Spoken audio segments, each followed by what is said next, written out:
महाभारत में कई वीर और महान योद्धा थे। कहा जाता है प्रत्येक योद्धा के साथ किसी न किसी छल नीति से ही उन्हें मारा गया था। लेकिन यदि एक महान योद्धा की बात की जाए तो ज्यादातर लोगों का मानना महारथी कर्ण का नाम आता है। कर्ण के साथ कहा जाता है बहुत ही ज्यादा छल किया गया और उनको मारा गया। लेकिन ऐसा क्या था?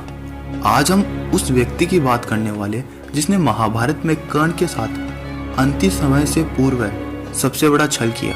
तो आखिर वो कौन था? इससे पहले यदि आप चैनल पर नए हैं तो चैनल को सब्सक्राइब कर बेल आइकन को ऑन कर दें। आखिर महाभारत में क्यों किया धर्मराज युधिष्ठिर ने कर्ण के साथ सबसे बड़ा छल? सूर्यपुत्र कर्ण महाभारत का एक ऐसा किरदार है जिसके साथ सबसे ज्यादा छल किया गया। कर्ण के कवच कुंडल के बारे में कौन नहीं जानता। जब पांडवों को यह ज्ञात होता है और श्री कृष्ण को यह पता चलता है कि कर्ण के कवच कुंडल जब तक इसके पास है इसे युद्ध में कोई नहीं हरा सकता। इसी कारण श्री कृष्ण ने इंद्रदेव की सहायता से कर्ण से उनके कवच कुंडल को दूर करा दिया। लेकिन बात यह आती है धर्मराज युधिष्ठिर ने क्यों किया कर्ण के साथ इतना बड़ा छल? दोस्तों, कहा जाता है नकुल और सहदेव की माता के भाई का नाम शल्य था। शल्य महाभारत में पांडवों का मामा लगता था। किंतु जब महाभारत का युद्ध होने वाला था तब सभी लोग अपने अपने का साथ देने के लिए उनके साथ मिलने के लिए जा रहे थे। उसी समय शल्य भी पांडवों का साथ देने के लिए अपनी सेना लेकर उनके पास जा रहा था। किंतु जब दुर्योधन को यह ज्ञात होता है तब वह रास्ते में ही शल्य से मिलता है और उसकी बहुत खातिरदारी करता है। इससे प्रसन्न होकर शल्य दुर्योधन को कहता है तुम मुझसे कोई भी एक वर मांग सकते हो। इसी बात का फायदा उठाकर दुर्योधन शल्यराज से कहता है आप पांडवों की ओर से युद्ध न लड़कर मेरी ओर से युद्ध लड़े। इस बात को सुनकर शल्य पीछे भी नहीं हट सका क्योंकि उसने उसे वचन दे दिया था कि तुम मुझसे एक वर मांग सकते हो। आखिर में शल्य पांडवों का मामा होने के बाद भी कौरवों की ओर से महाभारत में युद्ध लड़ा।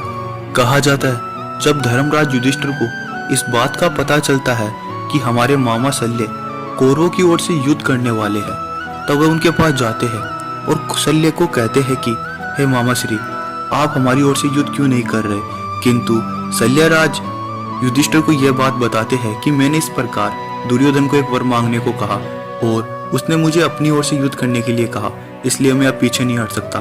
किंतु इस बात को सुनने के बाद धर्मराज युधिष्ठिर कहते हैं कदाचित आप हमारी ओर से युद्ध ना करें, किंतु आपको हमारी एक बात माननी होगी। जब कुरुक्षेत्र के युद्ध में कर्ण और अर्जुन आमने सामने हो गए तो आपको कर्ण का सारथी बनना होगा और उस समय कर्ण के हौसले को आपको रंगभंग करना होगा, अर्थात कर्ण के हौसले और उसकी शक्ति को अपने वचनों से कम करना होगा और अर्जुन को इस युद्ध में किसी भी तरह विजय दिलानी होगी ताकि कर्ण अपनी संपूर्ण शक्ति से अर्जुन से युद्ध ना कर सके और एकाग्र होकर भी अपने बाणों का निशाना अर्जुन पर ना लगा सके। हम सबको पता है कुरुक्षेत्र के युद्ध में जहाँ अर्जुन को श्री कृष्ण जैसा मित्र और सारथी मिला था तो वही दूसरी ओर कर्ण को शल्य जैसा बुराई करने वाला और दुष्ट व्यवहार का व्यक्ति मिला था। शल्य ने कर्ण को कई कटु वचन कहे और जब कर्ण अर्जुन के युद्ध के दौरान कर्ण के रथ का पहिया धरती में धंस गया था तो शल्य ने उनकी मदद नहीं की। यदि शल्य कर्ण के रथ का पहिया निकालने में उनकी सहायता करते और कर्ण अर्जुन से युद्ध करते तो शायद अर्जुन कर्ण का वध नहीं कर सके, क्योंकि जब कर्ण ने पहिया निकाला तभी अर्जुन ने उनके ऊपर बाण चला दिया और कर्ण का वध कर दिया। किंतु आखिर क्यों धर्मराज युधिष्ठिर को कर्ण के विरुद्ध इतना बड़ा छल करना पड़ा?